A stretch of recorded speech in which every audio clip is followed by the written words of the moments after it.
What would you do if telling the truth cost you everything you worked for? This man answered one interview question honestly, and what happened next changed everything he believed about success.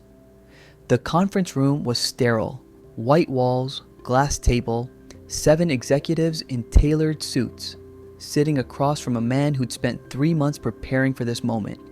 His name was Daniel Carter, and he was about to make a decision that would define the rest of his life. But before we get to that, let me take you back. Daniel grew up in a house where honesty wasn't just valued, it was currency. His father, a factory worker, used to say, "Your word is all you got. Lose that, lose yourself." Daniel believed it deeply, but the real world had taught him something else. In his 15 years climbing the corporate ladder, he learned that honesty had a price tag, and most people weren't willing to pay it. He'd watched colleagues lie in performance reviews and get promoted. He'd seen executives spin failures into wins.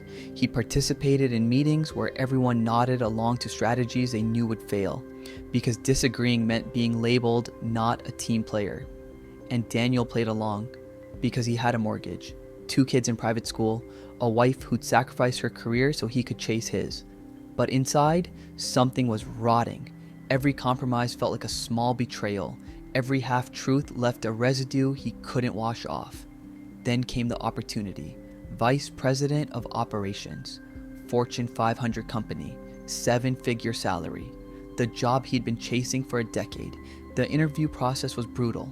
5 rounds, case studies, presentations, psychological assessments. Daniel was perfect. His resume sparkled. His answers were rehearsed to the second.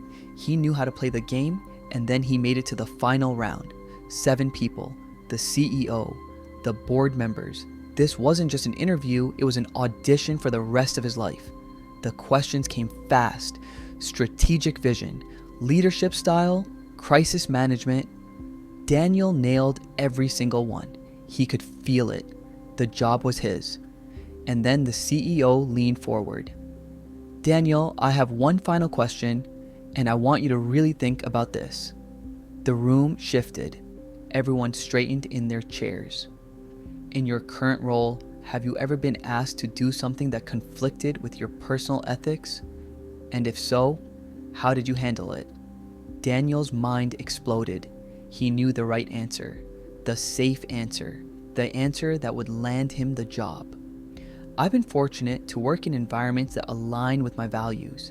If I ever faced that situation, I would have an honest conversation with leadership about finding a solution that works for everyone. Political, diplomatic, empty, but then something else surfaced. A memory.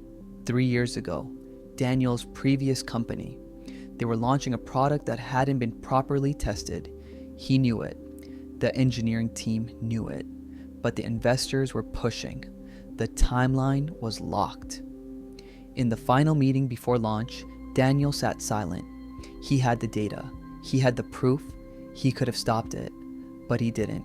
Because speaking up meant delaying the launch. Delaying the launch meant angry investors. Angry investors meant layoffs. And Daniel wasn't going to be the guy who cost people their jobs. So he stayed quiet. The product failed. Spectacularly. Thousands of customers affected. A recall. A lawsuit. The company's reputation destroyed. And Daniel, he kept his job. Got a raise actually, because when the blame started flying, he wasn't in the line of fire. He'd protected himself by staying silent, but his father's words haunted him. Your word is all you've got. And now, sitting in this pristine conference room, Daniel realized something. He could lie again, and probably get away with it. Or, Daniel looked at the CEO. "Yes," he said. "I have." The room went quiet. 3 years ago, I was in a position to stop a product launch that I knew wasn't ready. I had evidence, I had data, and I stayed silent because I was afraid of the consequences. He could see it, the micro expressions, the board members glancing at each other. The product failed, customers were hurt, the company took a massive hit, and I got promoted because I hadn't made waves. The CEO didn't blink. And if you could go back? She asked. Daniel didn't hesitate. I'd speak up, even if it cost me everything, because I've spent 3 years carrying that silence, and it's heavier than any failure would have been. The room was silent for what felt like an eternity.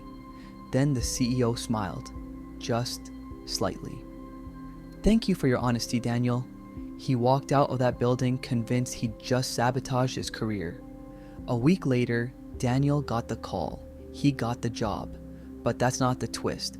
When he asked the CEO why she chose him, after he'd essentially confessed to a professional failure, she said something that changed his entire perspective.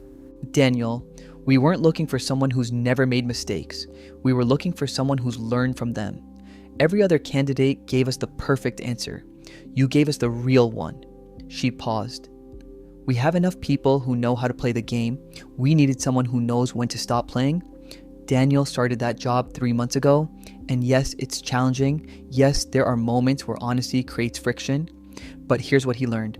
The cost of honesty is real, it's immediate, it's uncomfortable, but the cost of dishonesty, that compounds, it accumulates, it becomes a weight you carry in every decision, every conversation, every moment you look at yourself in the mirror. Daniel's father was right. Your word is all you got. But what he didn't say, what Daniel had to learn for himself, is this. When you lose your word, you don't just lose other people's trust, you lose your own. And that's a price no promotion, no salary, no title can ever repay. The room went quiet that day because Daniel stopped performing. He started being real. And sometimes that's the most powerful thing you can do. What would you do in that room? Would you play it safe or would you tell the truth?